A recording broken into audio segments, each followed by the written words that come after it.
All right, ladies and gentlemen, Age of Mythology has just had another update. We were talking about it for the past couple of weeks about the public update preview. So we'll see what got through, what got knocked back, what other stuff got added in from the feedback that everyone gave. But suffice it to say, it is Fortification's update time.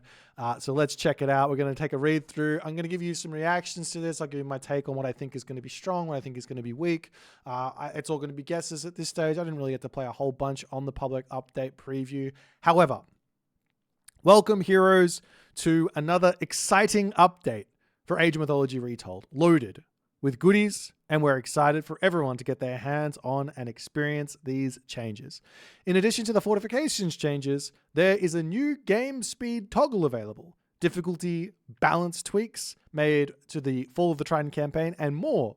So take a peek at the notes before jumping in. Thanks to our amazing community members, all of whom have helped to make Age of Mythology Retold a success thus far. The Age Mythology team. Thanks, guys.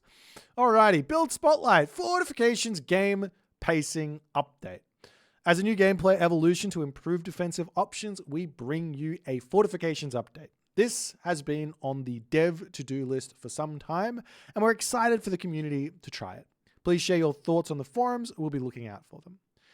Buildings are more resistant to hack damage, with higher increases for some defensive buildings such as towers and fortresses. Towers and fortresses now deal significantly more damage to help players defend their bases. Siege weapon damage has been increased to allow them to serve their role better as anti-building units. Now that buildings are more resistant to hack damage. A new technology called Advanced Fortifications is now available to further improve fortress-type buildings in the Mythic Age. The Advanced Fortifications technology further increases the damage and armor of fortress buildings. Villager train times have been increased. This should make the window of opportunity to punish booming strategies larger to compensate for the stronger defenses. For the full details about changes applied as part of this balance change, please read more in the balance section of this change list. I'm not going to give you anything right now until I see the numbers, but I've got some thoughts. Let's jump down. New updates for the monthly community event, Pantheon Pin Up. Congratulations to the community for your impressive display as you all work together towards the first month's reward, which included the new alternate art Poseidon God portrait. It's really sick. I'm a big fan of this. This new month's objectives are well underway as well as we walk towards the Uranus God portrait reward and other new profile images as a community. To further encourage participation in more weekly objectives, some changes have been made to give you earlier access to rewards if you put in the effort to help the community. These changes include the following. When the community reaches its goals, the rewards are now unlocked shortly after the goals are reached instead of waiting until the event is concluded. Wonderful. You can access the rewards even earlier if you fully participate in the challenges each week. Completing all the challenges for each week will unlock the associated reward for your account. Players who don't complete all the challenges will still unlock the same rewards if the community goals for each challenge are reached. The goal of these changes is to reward those who support the community goals. Challenges for each week no longer lock after each week ends. After challenges become available to complete, they will remain available until the end of the month. The weekly challenges objective tracker in-game will now only display the last up to 4 incomplete challenges to prevent your UI from becoming overwhelmed. For those of you who want to get rid of that UI, you just got to go into the UI sub-menu and you can get rid of it. There is an option there. Go check it out. These changes will apply retroactively to the currently active event. If you missed out on completing any challenge for the first 2 weeks, you can jump back now and help the community towards the 100% completion goal. Wonderful. New gameplay and speed controls. I love this one. I'll tell you about it. In the thick of a fight and feeling overwhelmed with controlling your army, or perhaps the creation of your next army feels too slow, now you have the control to enjoy the game at your speed. Slow, medium, fast gameplay speeds can be cycled through at any time in allowed game modes. This includes most single-player modes, such as Skirmish and the Campaign. Mouse and keyboard players can use the new button at the top right to cycle through the gameplay speeds, and controller players can open the pause menu and press the new binding to cycle the gameplay speed. Why do I like this? Well, it's not really about, well, for me, it's not really about like getting overwhelmed or wanting the game to train my units faster. It's because if I am running a build order, now instead of it taking me like 4 minutes to run it, I can speed it up in the dead time until I need to make an action. I can slow it down and then I can do the next thing and I can make sure it's all perfect, but it's not going to take me like 4 minutes. If I make a mistake, it's fine. It's going to be another 2 minutes to run the build order again. So I really, really like this for build order practice. Really, really cool. Fall of the Trident campaign quality and life and difficulty adjustments. In the last update, we made adjustments to several Fall of the Trident campaign missions to improve the player experience. This update brings new changes to more missions, along with additional updates to those that were modified in the previous patch. The changes made in the missions focuses on making goals clear to the player through additional improved messaging, adjustments to difficulty primarily for moderate and lower difficulties to bring the experience closer to what should be expected at those levels of difficulty. The following missions for these changes. I really don't know what this all means. I think they're obviously trying to make the campaign as easy as it possibly can for new players, especially with this gameplay speed control. You can slow it down and get all the actions and you need to get in. I don't think much is... I think if you're having trouble with it and you want to go back and give it another go, definitely now is the time to do it. So good luck with that. A whole bunch of stability and performance issues. Still looking for the PlayStation 5. I have been seeing people still complaining about this, so hopefully this is all fixed. Definitely, if it's not fixed, leave comments below and let the guys know. Make Reddit threads, post on Discord, post in the Age of Empires forums. Make sure they know what's going wrong and let them know exactly what you're having problems with, so you guys can play without any problems as well. All right, so some localization things, making the languages like graphics. Yang Jian now uses the player color. Minor adjustments were made to the Greek villager walk animation. Okay, idle fishing ships now show the idle. I like that. I needed that. Fixed the missing animation issue for the Chinese Citadel Center. Fixed the minimap not fully updating correctly. Have changed the menu too quickly. Added launch points for projectiles to spawn to all fortress-type buildings. Not sure what that means, but okay. Audio fixes. Hotkeys. UI. I don't really know. I think this is one of those things that's just better to just see rather than read. So we'll skip over this and see what we can find out in the game. Coming down to the controller. Unfortunately, I'm going to skip over that. And we're into gameplay. All right, so fixes. Fixed a bug that causes the AI to not respond during sudden deathmatch on Nomad. Improved unit responsiveness by adjusting idle time between tasks. Fantastic. Improved unit responsiveness after using the stop command. Fantastic. Fixed a bug where units could ignore all other units around them except those attacking them. This behavior had resulted in excessive idle time and could lead to units failing to respond effectively, ultimately causing them to die.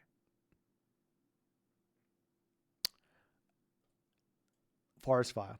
That's what that means. Hopefully that means that we're not going to see, like, what's supposed to happen with the forest fire. Maybe I'll walk you through it. Is as soon as the villager takes damage, it's supposed to automatically run away from the forest, right?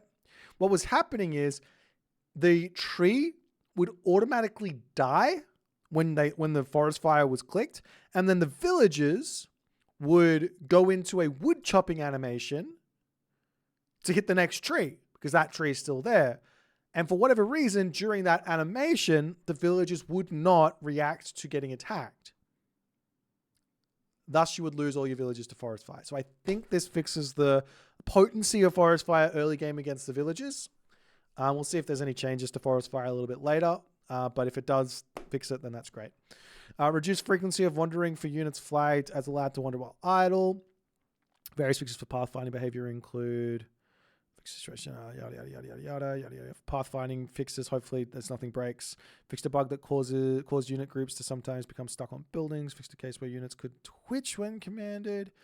Villages will no longer accidentally retarget nearby enemy units when tasked with attacking. Okay, villages no longer retaliate against predators if they are currently performing an action or moving.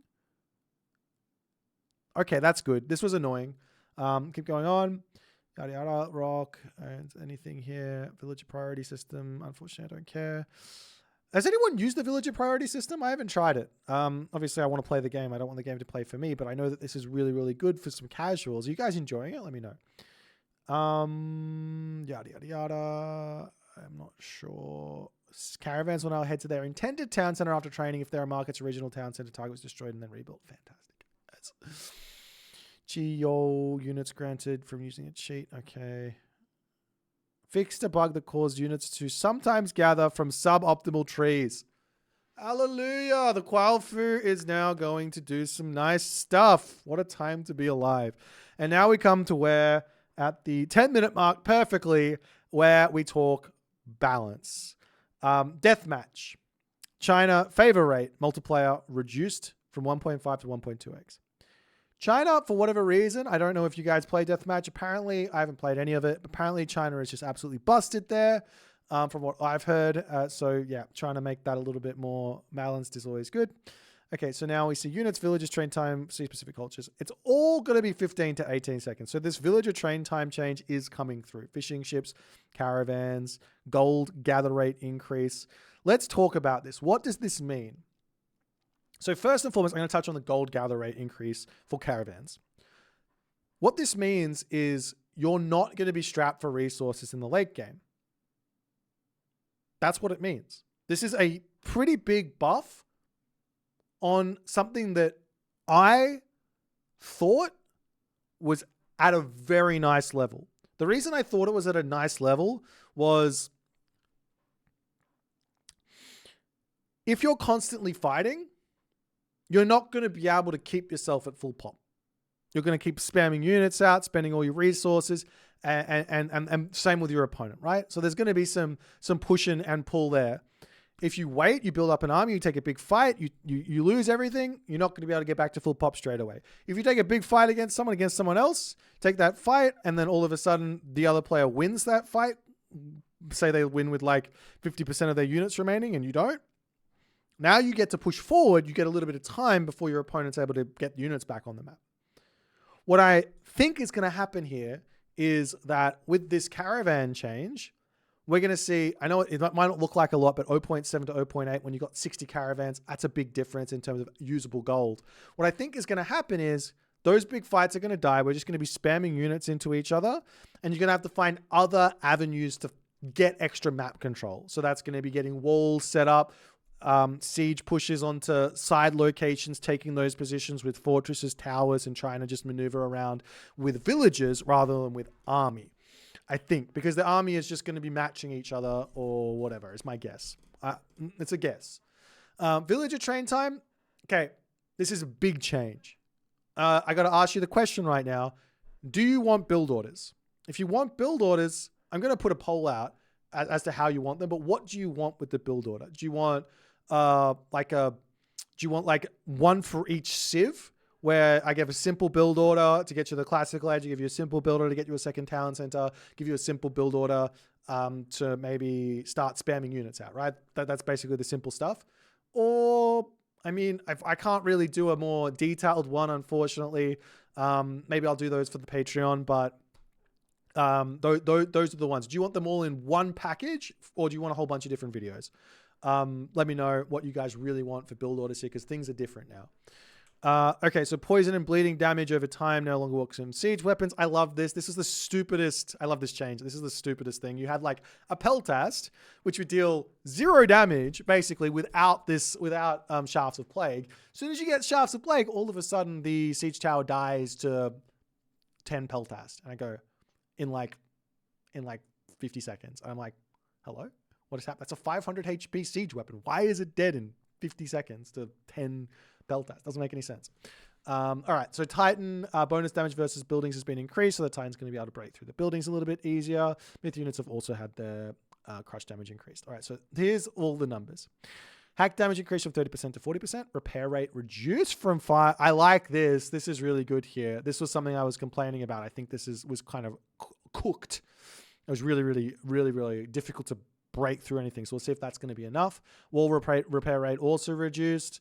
Sentry tower, hack armor increased, build points increased, damage increased, hit points decreased, pierce armor increased, fortress type buildings, hack armor, town center. Okay. Watchtowers goes up. Advanced fortifications is 30%. Survival equipment is now going up as well. Granulations is going up.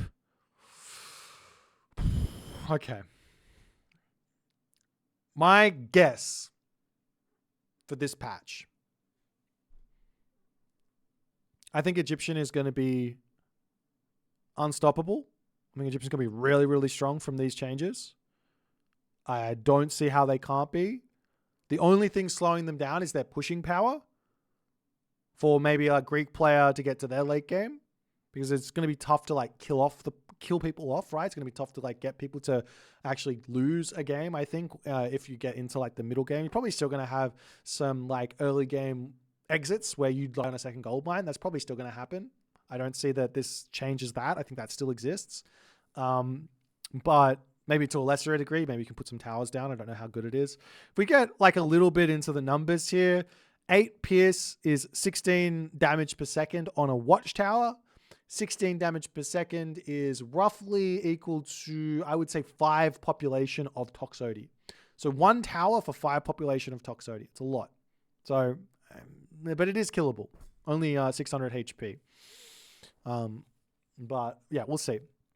So I think Egyptian's going to be really good. I think Greek's going to be maybe the second, or China as well. Those 3 civs are feeling like they're going to be the big winners in this patch. I think Freyr is going to be okay. I think he'll be able to manage this patch. I don't think the other Norse gods are going to be able to manage this patch. And I think Atlantan is going to struggle here, though. Maybe, just maybe, we're going to be able to see some destroyer shenanigans that's going to help them get through everything. So that's my big guess on this without seeing everything else. Just on these changes here. So we'll see. Anyways, we've got the relics are getting an extra favor per second. I love that change, making all the relics very, very useful. Zeus is getting a little bit of a bonus to keep everything alive. We are seeing the Sarissa technology getting kind of reverted, but also taking a big hit to the cost. So Sarissa is an interesting technology. They didn't change the range, which I don't think changes anything. I think people misunderstand how this tech works a little bit. That damage going up is a big deal. But they didn't change the range. I think they did suggest to change the range, but decided against changing the range. Basically, the range just means the unit gets to attack a little bit earlier, and it helps the pathfind. That was the big thing. But because they've got a tiny bit more range than normal, it's like 0.5 range or something, people go, that's nothing. It's everything. Because it means that the units are not bumping into each other. They're able to attack where other units can't. So they're getting that DPS over a regular melee unit. That's why it's so good. 10% here for an extra 50 wood, 5 favor. Realistically, this just boosts Greek in the late game. It doesn't change much, in my opinion. Greek's going to be a little bit more happy in the late game. Wait, this is the Aegis shield. This isn't Sarissa. Oh, never mind. So this isn't even a boost to Sarissa. This is just a straight buff to Sarissa. Okay, I misread that. Aegis shield going up. This is pretty strong. Doesn't really change anything. I don't think this matters. I think you're still going to get this tech pretty early on. It's still really, really good. Spirit of Charge increases the centaur to 5 to 10%. Winged Messenger. They kept it in. This is the stupidest technology. It was like 10 seconds for the longest time. I think I complained about it like every single time I saw the tech coming through. But if I kill this Pegasus, I need some time to like say, great, he can't see me. I killed the Pegasus. Right? I need some time. I put the effort into killing it. So give me some time. So we get 90 seconds. Meanwhile, Odin Ravens are still at 3 minutes apiece. 6 minutes if you lose both of them. All right. Will of Kronos Cyclops damage area increased on hand attack. Increase on hand attack reduced from 3 to 2. So just a nerf to the Cyclops. They were proving to be pretty useful. I think people were using them quite a lot. Sunray, ranged soldiers, heroes, and myth units ranged attack damage increased from 10 to 15%. I like that tech there. That's cool. This technology was maybe a little bit underutilized, or people were grabbing it, but it's kind of a boring tech. 10%. Now it's 15%. That's going to be good for the archers there for Greek. Centaurs 3 to 2. Cyclops 24 to 28. So this is just all the crush damage going up, so the myth units can take down buildings easier. Atalanta taking a hit because Poseidon was doing too well, obviously. And there's the Villager Train Time. Prodromus getting a little bit of a hit point increase. I actually like this. This could help against Cavalry. Camel riders, excuse me. These are the units that you want to use the Prodromus against the most, is the camel riders. And they just kind of didn't work. You would like win with like 6 HP. Now you're winning with 16 HP, which is a big, big difference at equal stats, right? Like equal upgrades.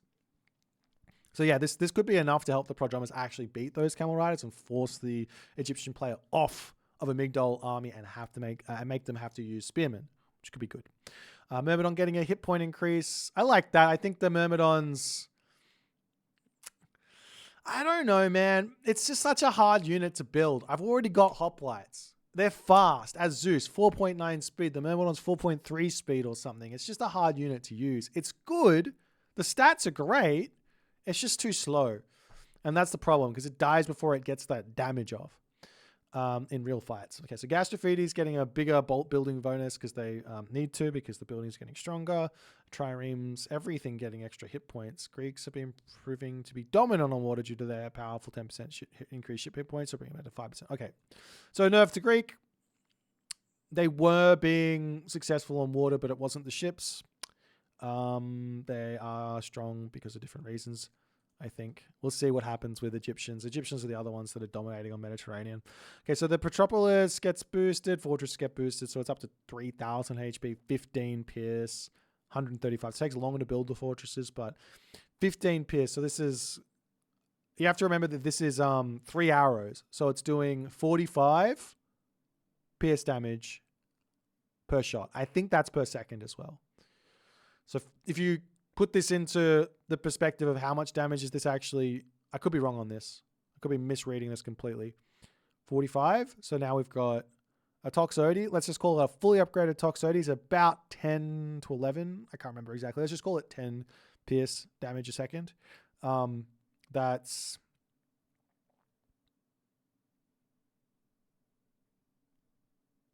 nine pop of Tox in a fortress. 9, nearly 10. It's a lot. It's a lot of damage. It's going to be very scary going underneath the fortress. Be very careful. Get siege it down. These things are going to hit like a ton of bricks. Don't be surprised when your army dies underneath a fortress. Don't be. Especially if you get crenellations. Remember, crenellations gives your arrows ballistics as well, so they don't miss. So if you get crenellations in a fortress, then our position is very, very strong. Okay, so Plague of Serpents on the Sea Snakes was reduced from 65 to 50 HP. This is a big nerf to the Anubis Plague of Serpents thing.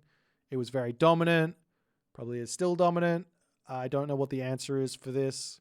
Apart from the idea of Plague of Serpents just doesn't get to be used on water. Like I don't, because it's just free units that just pop up. And sure, you can't do anything with them, but you're using them on a fight, right? That's just tough. It's tough. Maybe you could reduce the spawn rate even further of the sea snakes. I know that they're trying with this, but this is a tough balancing act for the Plague of Serpents. I think it's just so strong. Okay, Sobek, Sun-Dried Mud Brick is building cost reduction from 15 to 10%. This was and is still going to be insanely good for Egyptians. This is the big PowerPoint if people are asking, why do I think Egyptians going to be so good? Sobek, Sun-Dried Mud Brick, Migdall spam is going to be insane. It's already a huge boost to the HP. You get the cost reduced down from 500 down to 450. It would have been even more, down to 425. But 450 is nice, so a little bit of extra gold costing there. But they're going to be able to spam these out, and it's going to be really, really tough to kill them because they've got so much HP, even with siege. Okay, Dark Water is making a buff to Dark Water is interesting. I'm not sure what that's about, but okay. Egyptian needs a little bit of help with the Camel Riders. I'm going to be completely honest. I think Egyptian is the best god on the recent patch. I know that maybe the stats don't say it, and I know that that balancing at the top level isn't everything. But this is something that I think Egyptian did not need. But okay, Meteor now has 0.1x bonus. That's good. The Meteor should not. The farms should not get killed by god powers because it's already devastating enough. So I like that this is becoming a standard thing. Sphinx gets increased. This is all the crush. The villagers going from 18. Spearmen going down. I still think this is really strong. Spearmen, you guys are going to look at this and go, Spearmen reduced damage. I think these things are still going to be really strong. That's still a boost from where they were. I think they were at like 70 HP or 75 HP before. So this is still a boost for the Spearmen from back in like 3 patches ago. So yeah, these things are still going to be really good. And Royal Elephant's getting a boost like that. That's because they need to. Siege Crush. Okay, technologies now. No longer autocomplete watchtowers upon reaching the classical age. This is probably the biggest attempt to hit Egyptians at the top level. I like this change because I don't think you're going to feel this at the low levels. The reason why is you're just going to grab watchtowers, and you're going to have watchtowers. It's 100 gold. It's not that much. You're not going to feel that. At the top level, me losing 100 gold, I'm going to feel that as Egyptian. That's my build order getting set back by 100 gold. That's a lot of gold. Whatever I'm trying to do, I'm set back by 100 gold for me to be able to defend my base. So that's a top level nerf, I think. Maybe I'm wrong on that. Maybe everyone's going to go, oh, it's crazy. How is Egyptian supposed to defend themselves? Just get the technology. If you're playing as Ra and you have the monument empowering the tower, I think it literally takes 10 seconds to get that technology through. So you go, oh, you're attacking me. Okay, I'll get watchtowers. Okay, you're not attacking me. All right, I'll get it later. Or get my town center up and I'm just in the same spot, right? So yeah, it's a retroactive. I think it's good. I also think that Egyptian was doing really, really well in the classical age. They did not need this free tower. It's like a legacy thing that just not needed. Maybe, just maybe, Poseidon is going to have a little bit better of a time against Egyptian. The tiniest if they go for a fast advance time, but it's fine. I think the Egyptian players are going to be fine. All right, Migdall hits points going up. This is all the same. 13.5 pierce on the Migdall stronghold, so a little bit weaker than the fortress. Reminder, you can empower a Migdall. It's going to hit like a ton of bricks when it's empowered. It's doing way more damage than a fortress if it's empowered. So we'll see. Okay. Odin, Great Hunt. Maximum food amount created in classical age reduced from 1,000 to 800. So just a little bit of a nerf to the classical age Great Hunt. I don't think many people were doing this. Some people maybe at the top level were, but I don't think this was happening very much. And now we see a forest fire thing here. Damage increased from 0.4 to 0.6. Now has an 0.5x bonus versus multiplier versus villagers. Forest fire embers now have the same damage and multipliers as the main forest fire. Previously 1 divine damage every 0.15 seconds in 5 radius. Okay.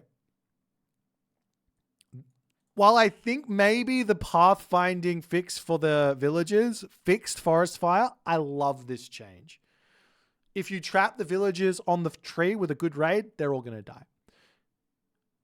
die. If you hit forest fire onto the villagers with a raven flying over, they're not going to die. Fantastic. They shouldn't. That's a stupid usage. It's brain dead. I don't like it. It shouldn't be in the game. People shouldn't do this. It's such an exciting, fun, creative god power. I hate that you can get 2, 3, 4, 5 villager kills randomly if you're lucky. So people just roll the dice on it every single time with Odin. And every 10 games, they end up winning the game at 4 minutes. I think it's so silly. On top of that, I love this change because now you can start getting creative with this god power at 0.6 divine damage a second by using it on enemy units, enemy army. Now, the trick here, guys, is don't use it with your back to the forest. Trap the enemy army on a forest and then forest fire. That's the trick. You'll also be able to get some nice team game synergy with a Gaia player here using forest fire plus, Gaia forest plus forest fire. You can try that to try and get some stuff in sneakily, but good luck. Sasrum, they're getting a little bit of a boost. Thundering Hooves getting a little bit of a boost in research time. I think there was something I remember from this. Anyways, everything going down in time to get reduced. Valkyrie hack armor reduced from 60% to 50%. The Valkyrie was pretty good. This unit was pretty good. I said it was really strong ages ago, and I think people caught on. This guy's really, really good. This gal, really, really good. I think she should be more of a raider. The fighting is fine. Like, obviously, she's supposed to kill human units, but she was a monster if you got enough of them out. But she's still going to be a monster at killing villagers, so you're still going to get those raids off. It's still going to be fine. Don't worry about it if you're a Norse player. She's still good. Nidhogg getting a boost. Nice. Nidhogg was fine. He's really good, but Loki was struggling, so a bit of a boost there. Einherry gets some crush damage. All these myth units getting crush damage. Fafnir getting crush damage. Hero of Ragnarok also getting a boost here. Granted, we did see a bit of a Ragnarok win in a tournament game recently. Hopefully some players are going to be trying to get that cool Ragnarok off. If you didn't see that one, go check it out. It was Kavoth versus Matador. It was sick. Okay, so hit points 120 to 130, hack 8 to 9, pierce armor, increase from 10 to 15%. It's pretty big. We'll see if it gets used, especially with the building changes. Granted, you do have Balder Rams to mix in to break through all the buildings. So if someone is like hard turtling and they're about to run out of gold or something, or they're on their last gold mine, you Ragnarok with like 5 Balder Rams or something, you should be able to break through it. Okay, Gatherer train time. This is all the same. This is all the same. This is all the same. 8 to 12. Thinking about this from this perspective of Freyr, there's no way to boost that damage past getting that new technology. 2700 HP is huge. Great Hall. Great Halls taken from 45 to 40. No longer resources 1.5x faster. The Great Halls restores all upgrades 1.5x faster, which was not something any other culture had on their buildings, so it's normalized. This is not a change. Everything is the same, I think. But you build it faster. So the Norse players are going to get going a bit quicker. All right, Helios. Halo of the Sun of Justice follows no longer affects fire, ship range, and damage. Now also increases Arcus range by +1. Now also increases Arcus damage by 10%. Halo of the Sun is no longer researchable in the dock instead of available in the military bag. So the Arcus is going to have a little bit of a boost in the Mythic Age if you go Helios. The weird part about this is the synergy. I don't want Arcus if I go Helios.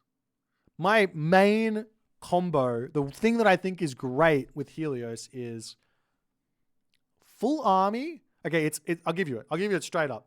Oceanus, Hyperion, Helios with Oranos. You heroize the entire army with the HP regen tech, heroic renewal. You vortex onto the enemy army. You chaos it so it's stuck there, and then you attack move with the Mermilla heroes, and you absolutely erase it. That's the legit strat. Vortex getting a reduction from 120 to 60. So after that's all over, that's when you enjoy the late game Helios of the Arcus being a bit stronger and the thing. This will be interesting to see if this is really good or not. Tartarian Gate also getting a hit point increase. I wonder if they fixed the bugs on that or not. We'll see. Dryad now also getting reduced. Thea was feeling weak. Atlantan wasn't feeling weak. Thea was feeling weak. And so was Helios. I like these changes because they were feeling weak. It gives you a little bit more play with this Civ to give a whole bunch of different ideas. And then everything gets some crush damage. Turma hit points increase from 90 to 95. These are hero units.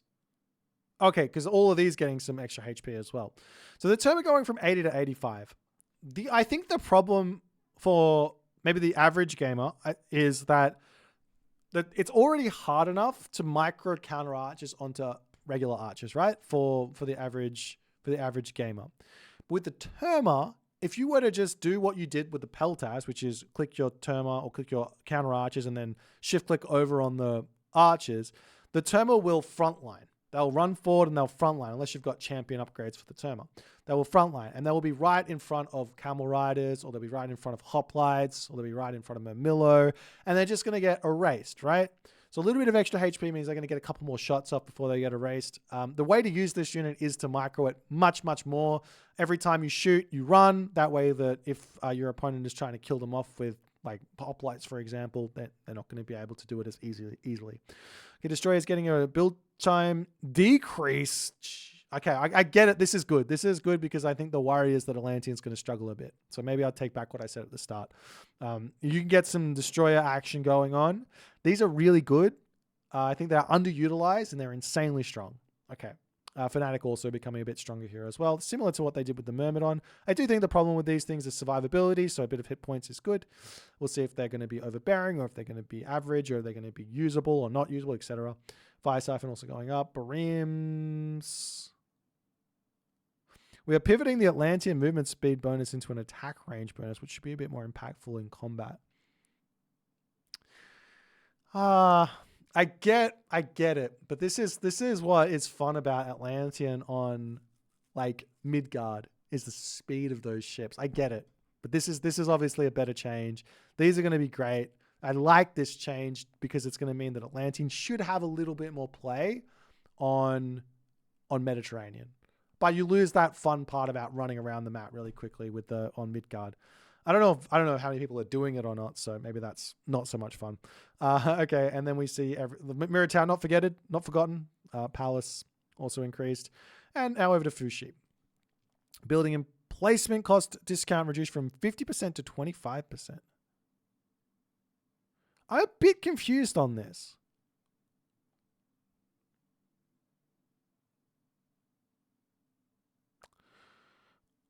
I'm a bit confused on this nerf. I don't know about this one. Don't think this was an issue. I think this was just part of Fushi's strategy, and it was really good for Fushi, and it's fine to have things that are good for a Civ. So I'm confused on that one. But we'll keep going on. Hooves of the Wind, Cavalry hack armor, vulnerability reduced from 15% to 10%. These things were overbearing. I played a game against Kavoth, and I was building Herdman against his Cavalry. I did not feel like my Herdman were winning. I'm pretty sure I had Swine Array as well. So I had like the boosted Herdman. It was wild. It was the silliest. It probably wasn't even the hooves. It probably wasn't even the cavalry. It just they feel really strong, these cavalry. So we'll see if this changes anything or not. Gong Gong, crush damage increased against buildings and divine damage versus units reduced. I think this is going to be really good still against units. You just have to use it going away from yourself into yourself, right? Into your army. So you send the enemy army into your army, especially if you've got like forest protection there as well. It's an army. It's really, really good. Okay. So Yuan's bloodline cost reduced to 50. I don't know what these are off the top of my head, unfortunately, but some boosts there to Huang Di. These are the late game techs, I think. So just becoming a little bit more buyable. Myth units. The Chillin going up a touch. The Yatsu getting some hit points. Getting some damage versus myth units. This is kind of cool. I like this idea. So this guy's going to be a bit of a anti-myth unit killer. This is kind of like what they did with the Centaur, though. They went, oh, we got a raiding unit. It's not really seeing a whole lot of use. The Centaur was seeing use, but people were struggling against myth units a little bit. I don't think that China was struggling against myth units, but anyways, they go, okay, we'll give it an extra 3x. Or put an extra 1x. Okay. 2x to 3x. I think this guy is actually going to be really buildable now because he's got a really, really strict use case. One, you're going in to pick off villages, which is already really strong for this unit. It's the main use. But then after that, after everything slows down, now you can snipe myth units, which is cool. Okay, picks you, trade rate. Okay, that's just keeping in line with everything else. By who? That's just all the crush damage for the myth units. Yang Jian, damage reduced. This guy, they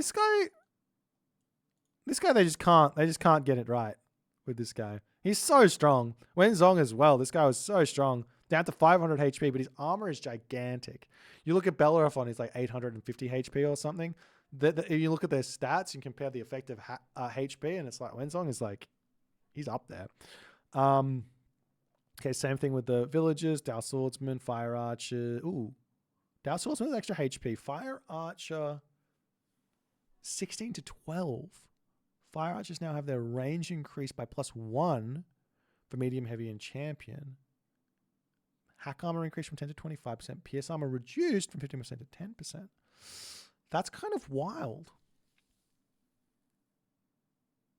I think I knew this was coming. Because there's no reason to build a Chuko Nu. I tried to build them in a game a while ago, and I was like, it was just better for me to build Fire Archers. There's just no reason to build Chuko Nu at all. So I think they're just trying to make them very, very different. So the Fire Archer is a very strict counter infantry unit that's going to get absolutely annihilated by any sort of counter archer, Turma, Peltast, Slinger, right? That's the idea. The Chuko Nu now, however, with 16 range, so a little bit more than the Fire Archer at max upgrades. Fire Archer will be 15 range versus the 16 range. The Chuko Nu now is the one that you're going to build as a more generalist unit. If your opponent's making like, I don't know, Hoplite Toxote or something. Okay, Wuzu Javeliner. And this is the change that needed to happen for the Wuzu Javeliner right here. So basically what this means is that the Wuzu Javeliner animation is going to finish at the same time as the peltast animation. So if you're used to shooting, scooting, or walking with a peltast, you're going to be able to do it with a Javeliner now, and it's going to feel a lot better. I did some testing with this, and yeah, it's really good. Okay, Tiger Cavalry hit points increased from 165 to 170. I think this was needed to some degree, but I'm actually not sure. This unit was still really good. I don't know. I think maybe this is like to counteract a previous nerf to the Tiger Cavalry's stats, and it was maybe too much. I don't know. The Quafu going up. Siege Crossbow. It's going up. Ballet. Military Camp. That's got to be careful of this one. With the tower boost, the tower rushes will be back on the menu. If someone tower rushes you with a machine workshop or a military camp, just remember your villagers get bonus damage versus towers. The building counts as a tower once it's there. So get yourself survival equipment and then shank it down with like 6-7 villagers. You're going to be fine. You can also, if you can micro, you can dodge the arrow that it's shooting you at. Okay, so random maps, improve Peach Blossom, Spring Water, crossing visibility, fix some areas. Standard maps, this is what we need. Elysium, Blue Lagoon, and Anatolia are back. Sea of Worms is gone. Yes. Sea of Worms was a silly map for ranked. It's a very fun map for not ranked, but not for ranked. I like Anatolia. I think Anatolia was one of those maps that a variety of gods could be played. Zeus, Hades, Isis, Set probably, Freyr, Thor, Odin, Loki. All the Norse gods are actually decent there. Gaia was good there. Kronos. Probably also the Chinese as well, though I never got to really see them. So yeah, it's a really, really good hybrid water map. I'm a big fan of it. As opposed to Sea of Worms, which was just like, okay, whoever wins the middle of the wins the game. Again, and Elysium and Blue Lagoon are back. Okay, so campaign, modding, a little bit of extra modding stuff, and that's it. Coming up, hello Myth players and the communities. This update is loaded with lots of goodies, and we're excited for everyone to get their hands on experience these changes. Please check out the Fortifications update does for your campaign experience, as well as skirmish and multiplayer. As with any larger shift to core gameplay, we would like to know what your thoughts are, both immediately and in a few weeks after you've gone into the modes and had a chance to try it out. Our goal is to bring more playstyle options to our extended player base that may have felt the absence of defensive strategies. We hope you are also excited about the announcement of our new DLC Heavenly Spear, set to release in fall 2025. While we are planning for another patch before then, the team is heads down and are at work to ensure Heavenly Spear's timely release. So plans could change as we focus on making the DLC really shine. Stay tuned for future updates as we get closer to the DLC's launch and on all platforms. Yeah, I think that my initial thoughts are probably correct, but I'll be very happy to be proven wrong. I want to be proven wrong. I think Egyptian is going to be the best. I think Greek is going to be up there. I think China is going to be up there. I think that Atlantan and Norse are going to get the short end of the stick here. But we'll see. I want to be wrong. Prove me wrong. Get out there, play some games. Let me know what you think about it all. And we'll see you in the next one.